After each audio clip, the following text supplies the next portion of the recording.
This is Hannibal from the HannibalTV.com, and I am live here with a daily wrestling news update for October 21st. Randy Orton posted a picture on his Instagram account next to a sign saying the Elite with TikTok written on the account, hinting that his contract might be expiring soon.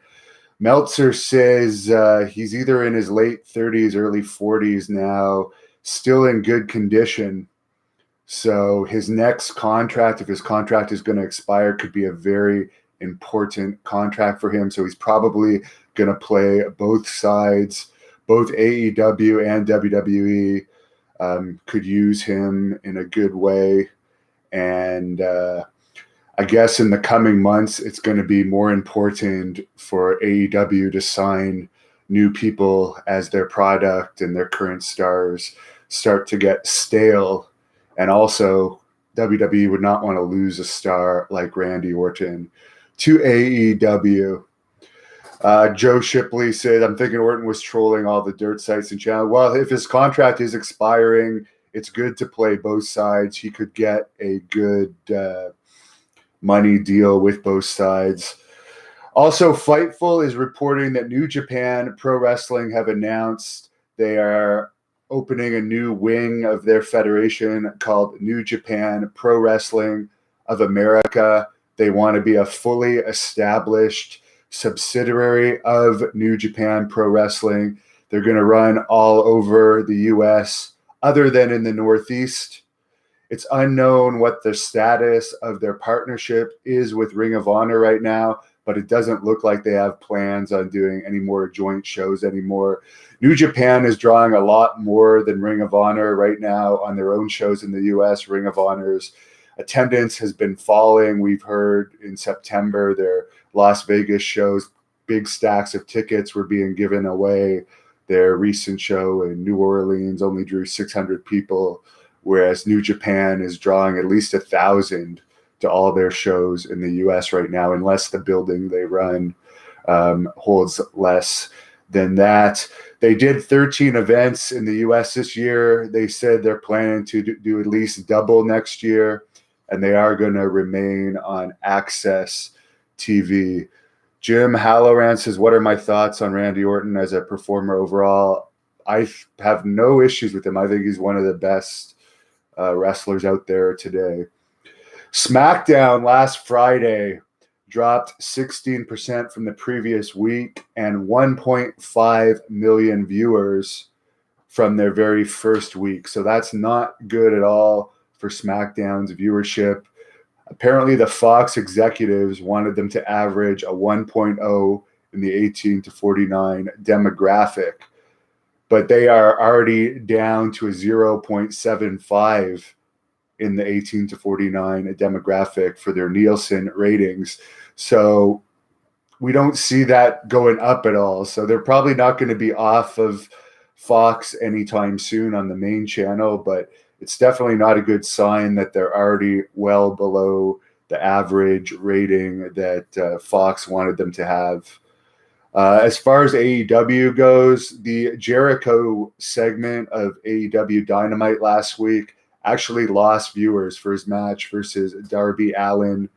Darby Allin's another really small wrestler that some people like these small wrestlers, but I will predict that AEW will be down again this week because people are going to get sick of watching all these small wrestlers week after week. NXT was also way down in ratings last Wednesday. The main event with Pete Dunne against a guy named Priest or something. Apparently the viewership went down huge, and Pete Dunne's another small wrestler. So I don't think overall for mainstream audiences, these small wrestlers are going to be a draw. People like to see the larger than life characters in wrestling. It's fine to have some of them, but when you're like filling your cards up with these small guys, I don't think it's going to be a good thing. But I'm happy to see that New Japan is expanding into the U.S. That's a pretty good company. Carolina's own says, is there too much wrestling on TV right now? Yes. One other thing I'll bring up for the Impact's the shittiest wrestling company by far, in my opinion, right now. And apparently their newest signee is Joey Ryan. And I saw something in my Twitter feed at Devin Hannibal last night of a clip from Bound for Glory, their biggest pay-per-view of the year, which we'll see what the buy rates are, but their last Twitch episode only had about 2,600 viewers, which is pretty bad for that company.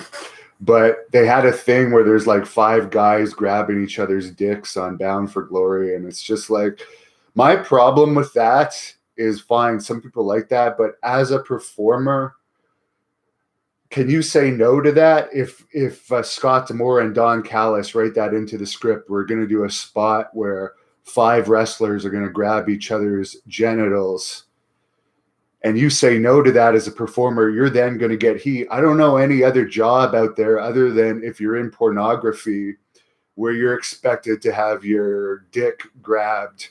And I think it's a horrible precedent to have that in wrestling. It's not good. You're going to continue to see Impact drop. The only reason they're on Access is because their company Anthem bought the channel. It's not because Access is paying Impact to get on there. But Walter Matrix said, did Callahan win the title? No, Brian Cage is still the champion of Impact, and Tessa Blanchard wrestled a man. Bronx, New York Indian show says Tessa needs to go to WWE. She probably will obviously go somewhere when her Impact contract expires. Dave McMichael says, if MMA fighter retires, is he removed from the drug testing pool immediately? He has to pull out. We saw that Cain Velasquez pulled out of the drug testing pool with USDA before his official retirement announcement came. And by the way, with SmackDown dropping 16% this past week, Cain was on SmackDown. So, I mean, I don't know if he's going to be that big of a draw for them, for WWE. I don't see anything going up for WWE. And they're using this Cain Velasquez and Tyson Fury on their Halloween pay-per-view from Saudi Arabia. But that pay-per-view is going to air at 1 p.m. Eastern time on a Thursday afternoon. So they're getting paid huge money by Saudi Arabia to do shows there. But that's not a good time slot. And apparently when they've been announcing that they're going to Saudi Arabia at various live events, the crowd has been booing, obviously, because that's a very controversial place to run events, but that's a huge part of WWE's revenue right now. So they're going to continue going there. That money is part of the reason why they're able to use people like Tyson Fury. So, yeah, and in Great North Wrestling news, we had our Apocalypse event this past week. Davey Boy Smith Jr. is the new The Hannibal TV heavyweight champion. Jeremy Prophet also defeated Wes Briscoe to become the new Great North Wrestling Canadian champion. Jessica Black is still the women's champion of Canada. The Blood Hunter defeated Haku. And Haku has challenged the Blood Hunter and Savio Vega to face the Faces of Fear at a Great North Wrestling event in 2020. So all the matches from Apocalypse are going to be up on the Hannibal TV in the next few weeks. So subscribe. And there are these great new The Hannibal TV shirts and sweaters on Teespring, but if you just scroll down, you can buy them right on the YouTube link. Also, I did a podcast, Great North Wrestling Podcast. It's on iTunes with Tank Abbott last night. He had some stuff he wanted to get off of his chest about Tito Ortiz and Don Fry. He wanted to respond to a comment that Don Fry made in an interview with me about him. That podcast is up in full now on our Great North Wrestling Podcast iTunes sites as well as YouTube. So check that out. So I will check back in with you if there's more news. We got short interviews with Haku, Savio Vega, Wes Briscoe, and Davey Boy Smith Jr. at Apocalypse last weekend. This weekend in Messina, New York, October 26th at the St. Lawrence Center Mall, it's going to be Fight for the Mind 5. Shane Douglas is on the card. Justin Credible is on the card. Buff Bagwell is on the card. And I'm going to be doing interviews with all three of those guys. And we're also recording the show. The Blood Hunter is also going to be on that event. I'm not sure who he's wrestling yet, but we're recording the entire Fight for the Mind 5 event in Messina, New York, this Saturday night. Some of the proceeds are going to benefit Alzheimer's. So that's an important cause to me. My grandmother has that disease, unfortunately. So any event that's going to help support that, I'm happy to have the Hannibal TV on board with. So, yeah, thanks a lot for tuning in. Lots of questions on there. Dirty Funkin' Racist, is Billy Jack Haynes on that card? No, but I am doing a shoot interview with him next month in Philadelphia for the Hannibal TV.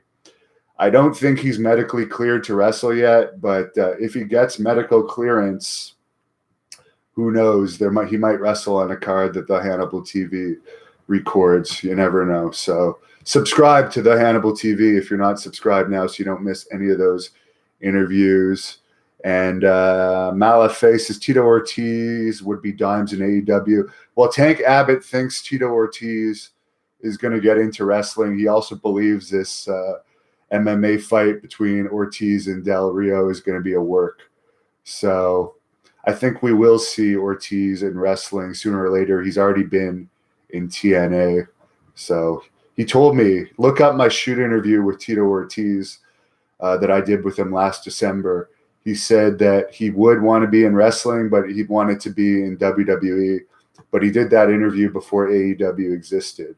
So we'll see how everything plays out.